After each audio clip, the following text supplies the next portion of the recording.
I am joined today by Owen, Rowland, Deputy Director at the UK's Department for Science, Innovation and Technology, responsible for data protection policy there. Owen, thank you very much for being here with us. It's my pleasure to be here, and thank you for the opportunity to set out the latest on what we regard as a really important step in our reform of the UK's data protection regime. Thanks. So, Owen, you talked to my colleague Camilla last year, I believe in September, on the first data protection bill, a reform bill that was introduced after what were extensive consultations that were run before the bill was issued.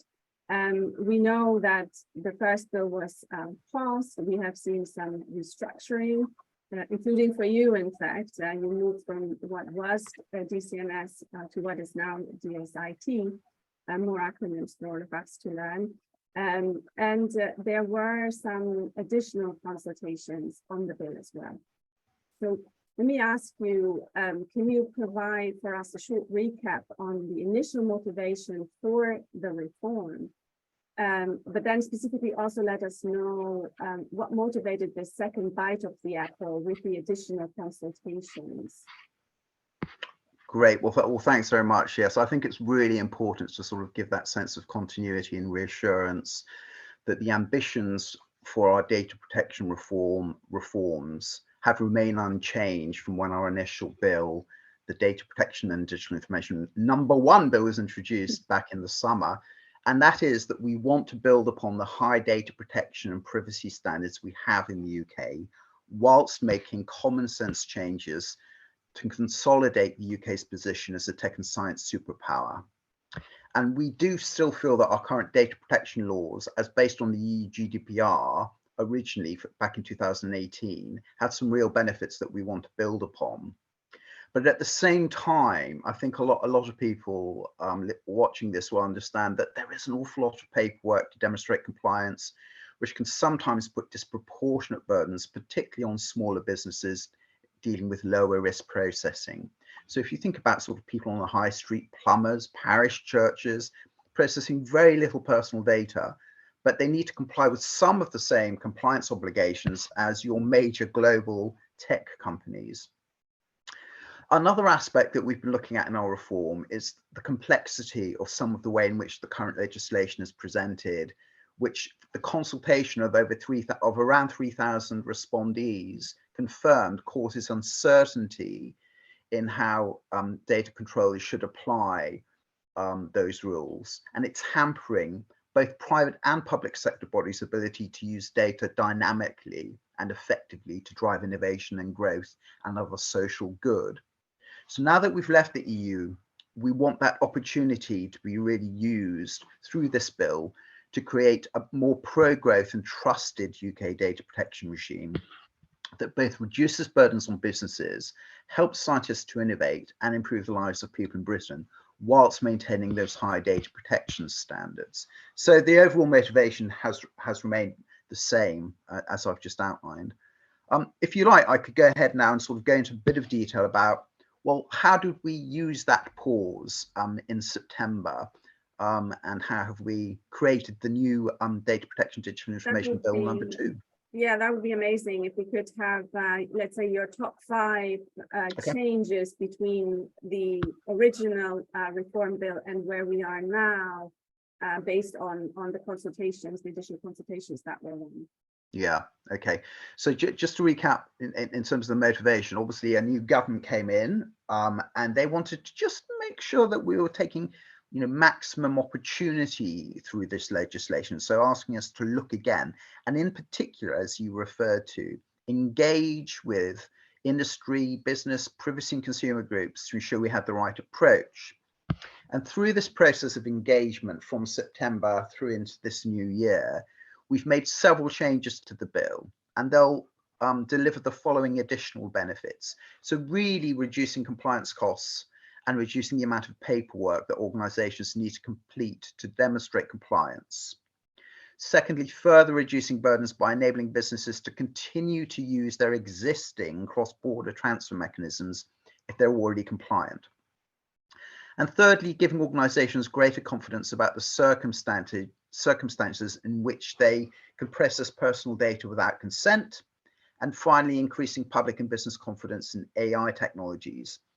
And the changes we've made since that pause, we estimate will reduce burdens on businesses operating in the UK, creating £400 million of additional benefit over 10 years.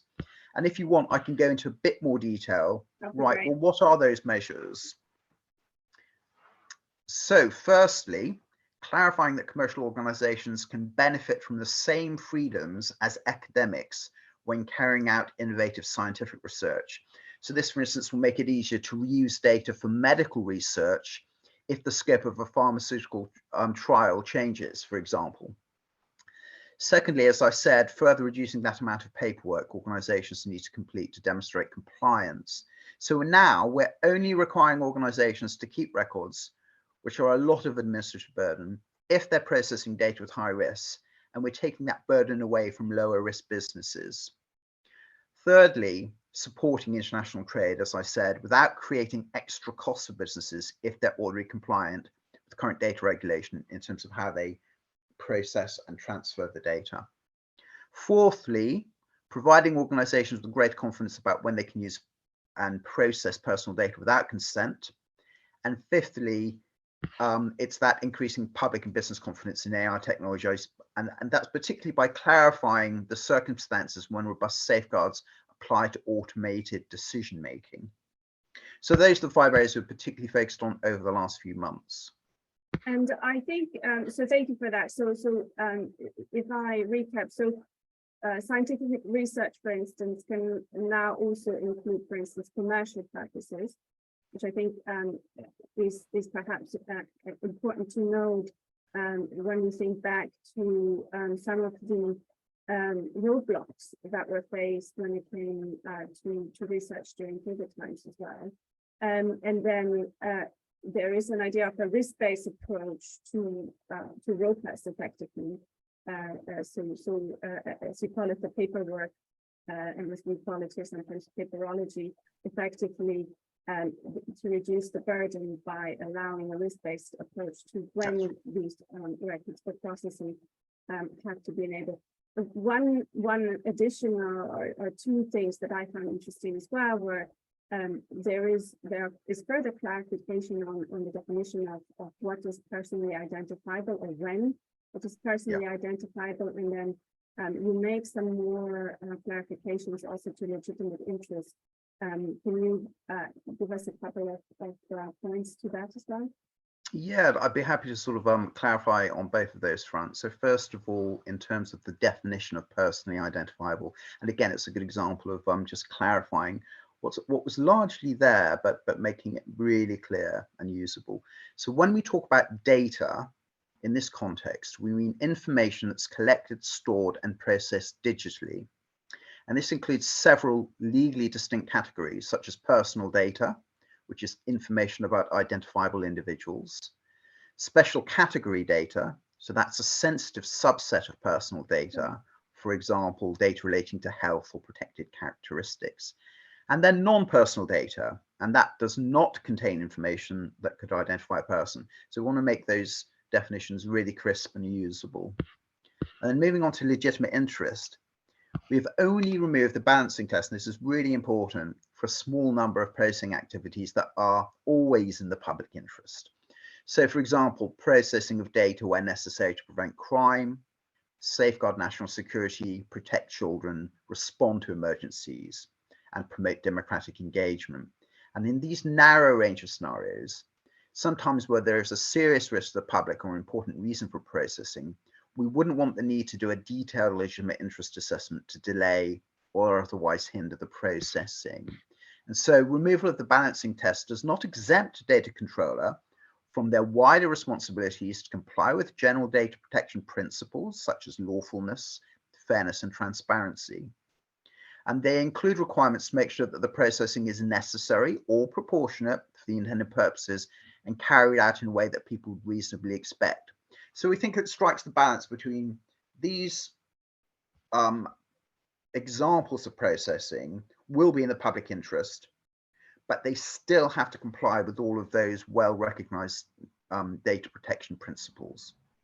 Yeah, and I think there were some additional clarifications made that are not on the in the list of exempt processing, but also examples given on what would constitute legitimate interest that I found quite helpful, where the balancing test would have to be carried out, as I understand it. Yeah. But they do point to examples such as intra-organizational transfers of data. I think that's a helpful clarification. And speaking of international transfers, that is, of course, a topic that continuously takes center stage, and when we are talking about data protection, it's the assessments that organizations currently have to carry out are very resource intensive, and any addition to what is already a proliferation of data protection regimes requiring assessing data transfer restrictions, any additional obligation coming out will inevitably, be seen as a burden. But when it comes to trying to absorb into existing data management programs, so what can we expect on that front from the revised bill? When it comes to existing transfer mechanisms and policies that may have already been put in place, or tools that are already being in use. And then I will move us on to the elephant in the room, that is adequacy, and the recognition of adequacy often paid by the EU. That is always a follow-up question. Okay, yeah. So yes, we'll come to adequacy in a minute, because I know it's quite understandably of continued real focus for a lot of people, and I really would like to sort of set out the approach we're taking to hopefully reassure people. But on international transfers in a bit more detail, so overall the reforms clarify the UK's framework to regulate the free flow of personal data between the UK and other countries. Obviously we have this responsibility and opportunity now to sort of create this UK approach. And the reforms clarify the expectations of exporters by establishing that their judgment of whether appropriate safeguards exist for international transfer of data should be reasonable and proportionate to the risk posed to data subjects. And these reforms tackle the uncertainty and instability in the current data protection framework, not least due to the competing and fragmented interpretations of the same regime in some instances, again, we found through the consultation. So our revised legislation will set out the rules on international transfers of personal data when it is transferred outside of the UK, whilst reducing unnecessary barriers. And a key point to highlight is that one of the changes we've made in the updated bill, as I mentioned earlier, based on that further engagement, is that businesses can continue to use their existing international transfer mechanisms to share personal data overseas if they're already compliant with current UK data laws. And so we hope this will ensure British businesses do not need to pay, as you say, for more costs or complete new checks to show they're compliant with the updated rules. So that's it on international transfers. And then if you're happy for me to go on into it is the elephant in the room, as I said. That's always the follow-up question. What about adequacy? And maybe let me focus on one area there in particular. When the first reform bill was introduced, there was a lot of concern around the proposed changes to the structure of the ICO, and questions around its independence. How is this second bill tackling that, and what are your views or your expectations in terms of the ICO structure, the proposed ICO structure, when it comes also to adequacy? Yeah. So more specifically on the ICO reforms and then their interrelationship with adequacy before we get to our overall approach to adequacy. I mean, stepping back a bit in terms of the ICO reforms, it's important to kind of recognize that the current model has been in place since the regulations establishment in terms of governance and so on, and accountability. And that was established in 1984.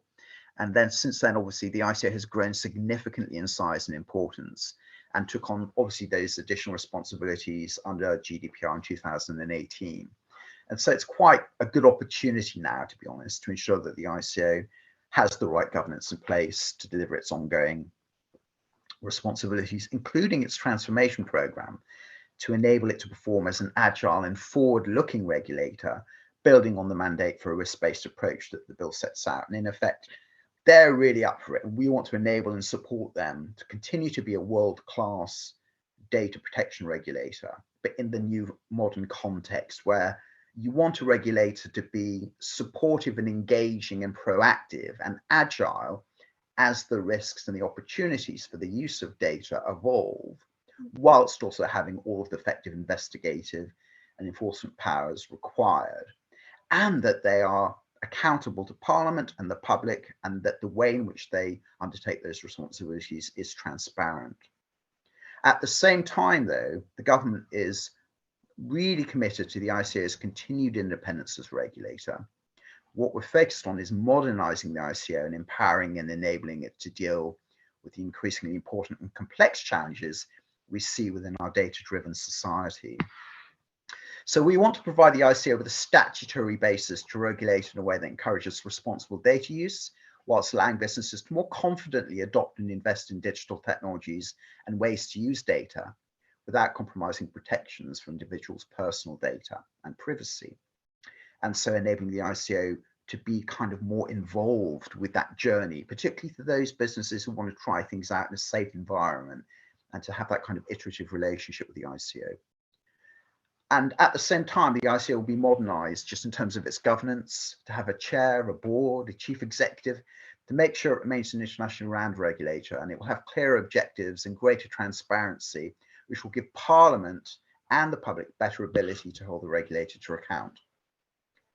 And the bill will also ensure that the ICO, as I said, has the flexibility and tools to tackle the biggest and most important threats and data breaches to protect individuals from the highest harms. So will enable the regulator to take a more proportionate approach to data protection complaints, avoid having to get involved in disputes too early or unnecessarily, and focusing on those really high risk and more egregious elements of data breach. So basically, selective to be effective would be the new motto a little bit on that. Yeah, and so you know, we're really committed to ICO independence, and we've worked closely with the Information Commissioner, who's personally supportive of these reforms and feels his independence is not being affected. And in terms of EU adequacy relating particularly to this issue of ICO independence, the EU adequacy decisions do not require an adequate country to have exactly the same rules and the same approaches as EU member states. And our view is that in this instance, and more broadly, the bill is compatible with maintaining the free flow of personal data from Europe. And we think why we're sort of so focused with others on the issue, and the minister herself, when she came in, the Secretary of State before Christmas, made it clear that retaining EU adequacy is really important to this government. And we feel by maintaining high data protection standards now and in the future, we can enable that to happen. And as I said, the European Commission itself has made clear a third country is not required to have exactly the same rules. And indeed, there are 13 other countries which have EU adequacy, from Japan to New Zealand to Canada. All of these nations pursue independent and often more divergent approaches to data protection than is set out in our reforms. So for instance, some EU adequate countries have taken a different approach to GDPR, but still succeed in maintaining high data protection standards and ensuring that adequacy decision. For example, Japan and Republic of Korea's data protection regimes differ in several ways from GDPR, including, for instance, in relation to record keeping requirements and research provisions. And we're really keen to stress, and hopefully it's come through in terms of how I've described the reforms, that the Data Protection Digital Information Bill number 2 is not a revolution, it's an evolution. And while the bill will remove more prescriptive elements, the UK will maintain its high standard of data protection and continue to have one of the closest regimes to the EU in the world. And as I said, the Minister set this out clearly at second reading. We maintain an ongoing dialogue with the EU and have a positive, constructive relationship. And we will continue to engage with the EU's institutions, both at official and ministerial levels, so that we both can work towards ensuring there are no surprises in this dialogue. And as the Minister said, we believe that we'll maintain adequacy following the enactment of the bill. But that's our aim. It's obviously not our call, and we're aware of that. And that's why we're so focused on this issue. I find, in particular, what you outlined in terms of what the goals for the ICO are, I find that quite encouraging, as I couldn't agree more that there has to be an agile approach. There has to be, an understanding of diversity, and there has to be a goal that can be measured and should be measured in terms of what the data protection agencies have to and should achieve. And also we have to understand that their role is changing, because our understanding of data, how we use data, that the role data plays in our everyday life is also evolving. So I find the approach very interesting indeed, and hopefully we can come back to you and ask you, as the bill moves along, some more of your insights. Just maybe to close us out for today, for those of us who are not quite as steeped in the UK's legislative traditions as you are, what are the next steps for the bill, and what timeline are you looking at? Yeah, so we're really pleased we started making progress again recently when the bill was introduced into the Commons. It goes into the Commons first and then into the Lords. And the bill is continuing its parliamentary passage now, and we just had second reading recently, a week or so ago. And we're now going into what's called the committee stage, where we actually are scrutinized clause by clause, in effect, through the bill. And it's an opportunity for parliamentarians to put forward amendments, and also for the government also to put forward any additional amendments. And so that committee stage will start shortly, and it will conclude on the 13th of June. So in effect, over the next month or so, we will be going into that more detailed scrutiny of the bill at Commons Committee stage, ending on the 13th of June. Excellent. So maybe we can come back and talk to you again after and see what the discussions were around it. So with that, thank you so much for your explanations and your time this morning, Owen, and hopefully we get to speak to you again very soon. Thank you. Thank you very much.